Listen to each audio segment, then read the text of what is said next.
Olá pessoal, sejam bem-vindos a mais um vídeo no meu canal, sou eu, Roberto Brito, novamente. Nesse vídeo eu vou passar um pouquinho mais sobre como que se cria um grupo de call center, tá?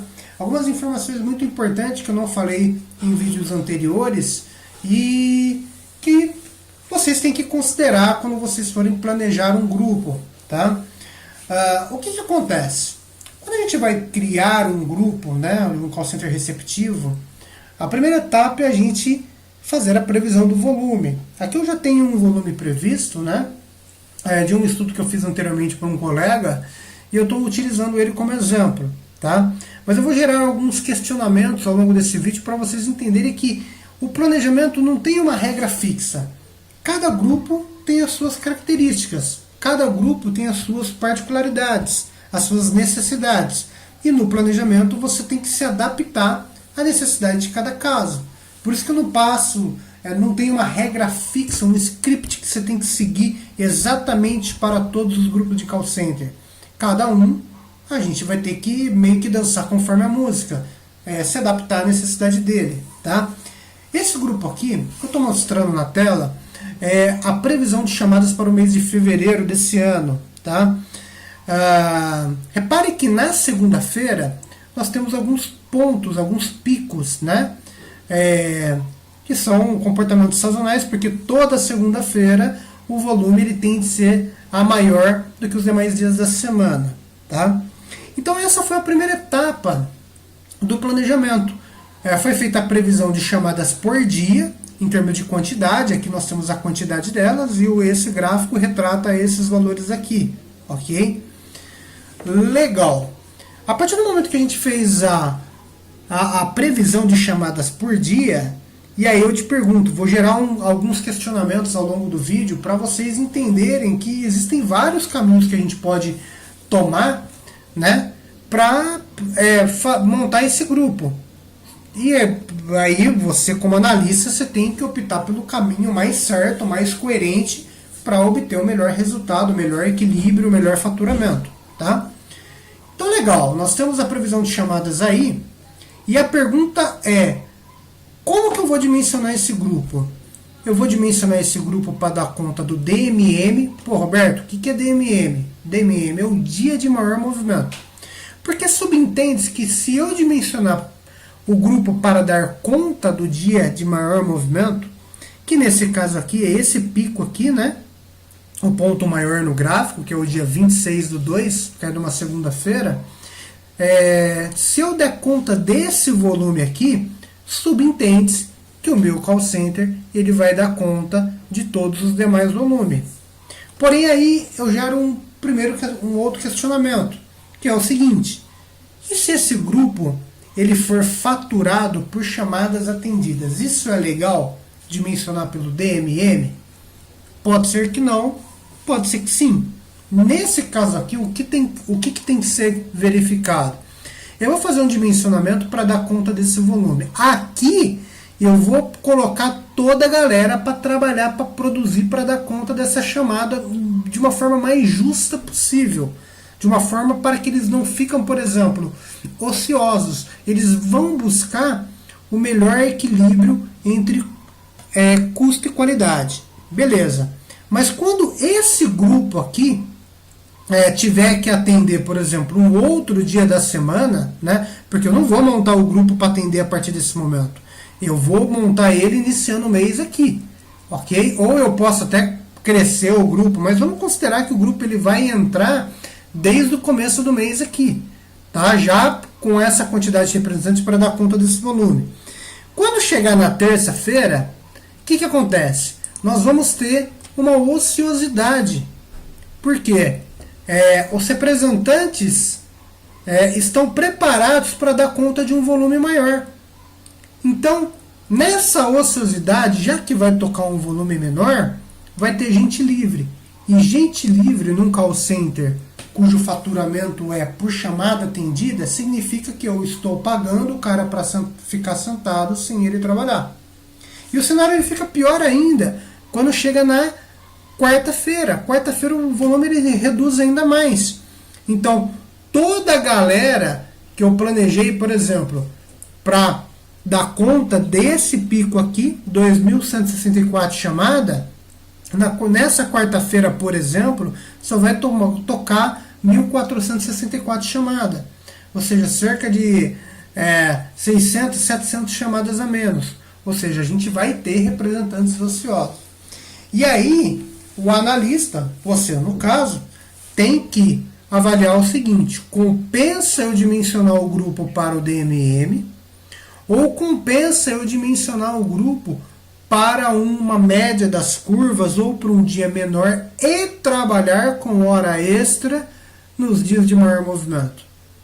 Agora, o cenário ele muda se você falar assim para mim: Roberto, mas o meu grupo ele não é faturado por chamadas, ele é faturado por PA, ou seja, tudo que eu logar lá eu vou faturar. Então, o que importa é eu estar logando sempre o máximo possível para dar conta da maior demanda, porque independente se o meu grupo vai ficar ocioso ou não, eu estou logando, eu estou recebendo por isso.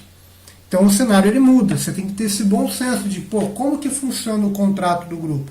Isso é muito importante, tá? Então vamos supor que esse seja um grupo de log. Se ele é um grupo de log, eu não vou querer correr risco para ter chamadas abandonadas. Eu vou, na verdade, me garantir no dia de maior movimento e automaticamente eu me garanto nos outros dias também, ciente de que tudo que eu logar ao longo do mês eu estou faturando.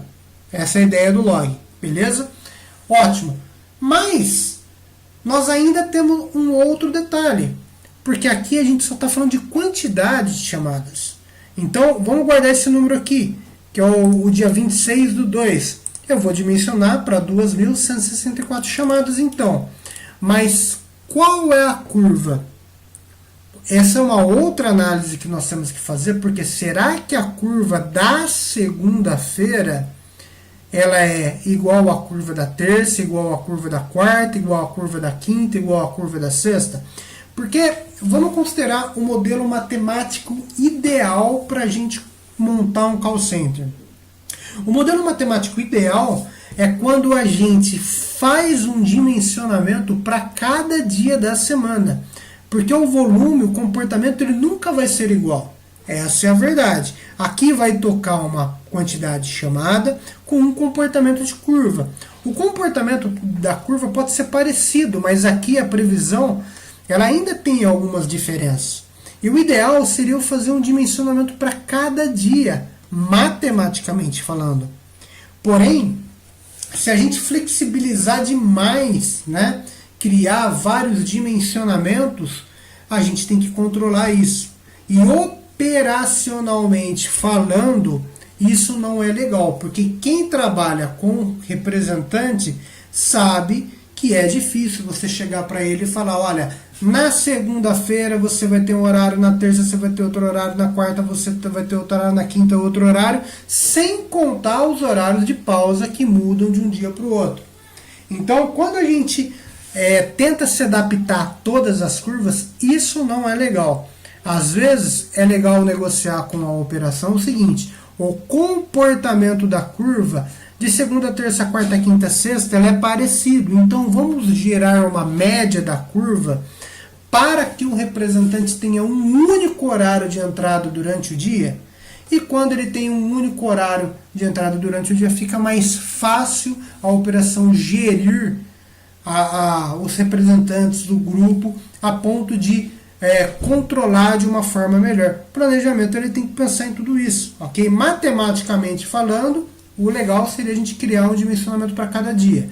Agora, trabalhando em paralelo, em parceria com a operação, não é legal você criar um horário para cada dia, porque você vai sobrecarregar, você vai pressionar a operação a controlar coisas assim, muito complexo, horário muito complexo, a ponto de qualquer erro dar uma diferença e isso pode ser uma coisa chata, entendeu? Uma coisa que eu particularmente não gosto. Eu acho que o trabalho do planejamento é sustentar, alimentar, ajudar a parte operacional. Então eu criei aqui no Paint, gente, uma coisinha, deixa eu até apagar, vou voltar aqui atrás. só para vocês entenderem o que é o comportamento, o que eu estou falando, tá? Vamos supor que aqui, ó, a gente pegou todas as segunda-feiras e a gente fez uma média da curva. Então, não estou falando de quantidade, estou falando de comportamento. O que é o comportamento? Como que entra esse volume, independente da quantidade. Então, vamos supor que o volume na segunda-feira, na média da segunda-feira, ele entra assim, mais ou menos, ó. Ele tem um comportamento desse jeito. Ele começa baixo, vai subindo, chega nessa altura aqui e depois ele volta. Se ao longo da semana, se na terça, na quarta, na quinta, nós tivermos um comportamento parecido, como por exemplo, se a gente puxar lá na terça, o volume ele entra assim, ó. Olha lá. Aí a gente puxou na quarta lá e a gente percebeu que na quarta-feira o volume ele entra assim, ó, né? Então, observe que é um comportamento muito parecido. Eu não preciso fazer um dimensionamento para cada dia da semana. Basta eu fazer uma média das curvas e fazer um único dimensionamento com esse comportamento médio, porém com essa quantidade chamada aqui, 2.164 de volume, tá? E daí o TMA médio, TMA máximo daí, né, para poder gerar a necessidade. Quando a gente faz esse dimensionamento com aquele comportamento, subentende-se que todos os outros dias estão agasalhados, que eles estão cobertos, aquele formato de horário que será criado nesse dimensionamento, ele vai atender todos os demais dias. A ideia é essa. Agora, se você vai analisar a curva da segunda-feira, né, tem esse comportamento, que é muito difícil, mas às vezes acontece. Deixa eu refazer aqui que não ficou legal, né? Segunda-feira tem esse comportamento. Aí você vai puxar a terça-feira, você vê um negócio assim, ó. Na terça-feira. Deixa eu criar uma curva aqui diferente para fazer um contraste aqui, né? Olha lá. Uma curva totalmente oposta. E existem grupos que apresentam comportamentos diferentes. Então, você não pode fazer um dimensionamento único para todos os dias da semana. Então, você vai ter que dimensionar, infelizmente, na segunda-feira e na terça-feira outro horário. E aí você tem que analisar quais são os dias. Isso não é comum ocorrer dentro da semana, segunda, terça, quarta, quinta e sexta, mas é comum ocorrer nos finais de semana. Então, é muito comum na segunda, na terça, na quarta, na quinta e na sexta, o representante entrar no horário, chega no final de semana, a escala, né, ele tem que trabalhar, por exemplo, no sábado, ele entra no horário diferente, porque o comportamento da curva ela é diferente. E para finalizar, aproveitando o gancho, Roberto, mas como que eu sei se o representante vai ter que trabalhar no sábado, no domingo? Existem grupos, por exemplo, que cria escala AB, tem grupo que cria escala ABCDE. Como que funciona essa parte do final de semana, tá? O que a gente vai fazer? É bem simples. Se a gente está fazendo, nesse caso aqui, um dimensionamento para o DMM, que é o dia de maior movimento, vamos supor que esse dimensionamento aqui dê 100 representantes, tá? A gente vai ter que considerar esse volume, eu vou pegar isso daqui, 2.122, tá? Deixa eu anotar aqui, 2.122 para o dia 19/2, que é esse cara aqui que eu vou pintar, só para a gente destacar. E aí no sábado vai tocar 1.273, então aqui na segunda-feira, sábado e domingo. Então eu tenho este volume para sábado e este volume para domingo. A pergunta é, quantos por cento vai tocar no sábado em relação à segunda? Vai tocar 59%. Se a gente arredondar, é 60% no sábado. E se a gente colocar no domingo, tentar identificar a porcentagem, vai tocar 40%. Então significa que, em relação à segunda-feira, que é o dia de maior movimento na semana, né? Para o sábado, toca 60% do volume. Para o domingo, 40% do volume. Como que a gente faz isso? Divide 60 a 40. A gente vai fazer assim, olha. Se fosse 50%, 50% para cada lado, eu ia dividir a letra de escala em apenas A e B.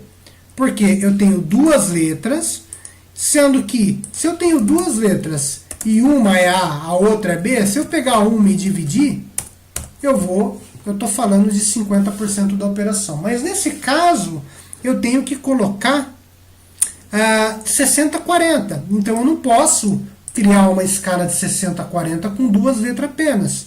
Vamos tentar fazer com A, B, C, D, E?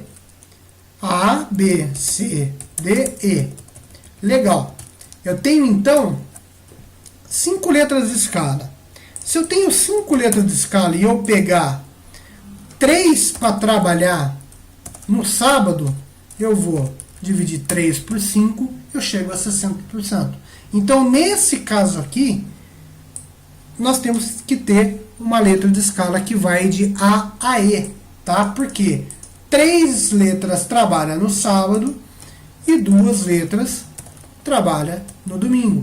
Roberto, mas como que você faz a distribuição dessas letras?